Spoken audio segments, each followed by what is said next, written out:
یہ جو جب انسان غموں میں پڑتا ہے تو یہ ایک رول ہے، اصول ہے اللہ کا، اللہ غم میں ڈال کے ترقی عطا فرماتا ہے۔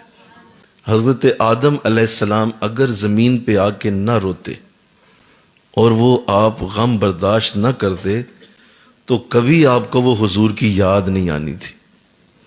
جو آپ نے اللہ سے عرض کیا، مولا وہ جو نام تیرے نام کے ساتھ لکھا دیکھا تھا آج رحم کر دے، اس نام کے صدقے مجھے معاف فرما۔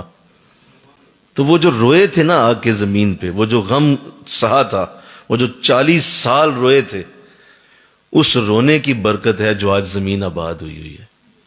یہ اصل میں اس غم کی وجہ سے ہے۔ تو بچا بچا کے نہ رکھ اسے، تیرا آئینہ ہے وہ آئینہ کہ شکستہ ہو تو عزیز تر ہے نگاہ آئینہ ساز میں۔ یہ جو تو اپنے آپ کو بچا بچا کے چلتا ہے نا کہ آج نہ ہی مجھے کوئی دکھ آ جائے، صبح میں یاسین پڑھ کے نکلوں گھر سے، کیوں؟ کوئی غم نہ کہیں آ جائے، دکھ نہ کہیں آ جائے۔ یہ تو بچا بچا کے نہ رکھ اسے۔ یاسین اس کے لیے نہ پڑھ کے دکھ نہ آئے، یاسین اس کے لیے پڑھ کہ وہ جو دکھوں کو دور کرنے والا ہے وہ مل جائے مجھے۔ اس لیے دکان پہ بیٹھا ہوا ہے کہ دکان چل جائے، دکان چل، جو دکان والا ہے وہ مل جائے اس سے۔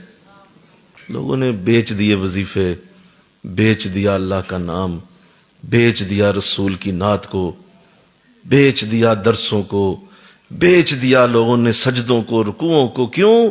کہیں دکھ نہ آ جائے، کوئی پریشانی نہ آ جائے، میرے بچوں کا گرم ہوا نہ لگ جائے۔ تو علامہ فرما رہے تو بچا بچا کے نہ رکھ اسے، تیرا آئینہ ہے وہ آئینہ کہ شکستہ ہو، اگر ٹوٹ جائے نا یہ آئینہ تو عزیز تر ہے نگاہ آئینہ ساز میں۔ وہ جو بنانے والا ہے آئینہ، وہ جب تیرا ٹوٹا ہوا آئینہ دیکھتا ہے تو تجھ پہ زیادہ کرم فرماتا ہے۔ حضور غوث اعظم رحمت اللہ تعالی علیہ جب کتنے سالوں ذکر کیا، کتنے سالوں اللہ کی تلاش میں جنگلوں میں سجود رکوع کیے، تسبیح درود پڑھی، مولا سے پوچھ لیا مولا اتنے سال ہو گئے کوئی ایسا رنگ نظر نہیں آ رہا، تو ہے کہاں؟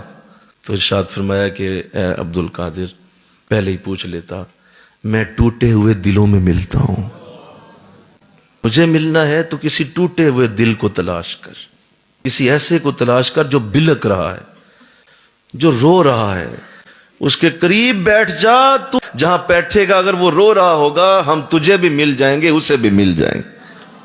اس کو ڈھونڈ جو ٹوٹا ہوا دل لے کے چلتا ہے۔ تو اللہ اپنے ان بندوں کو جن کو غموں میں ڈالتا ہے، اصل میں ترقی انہی کی ہوتی ہے۔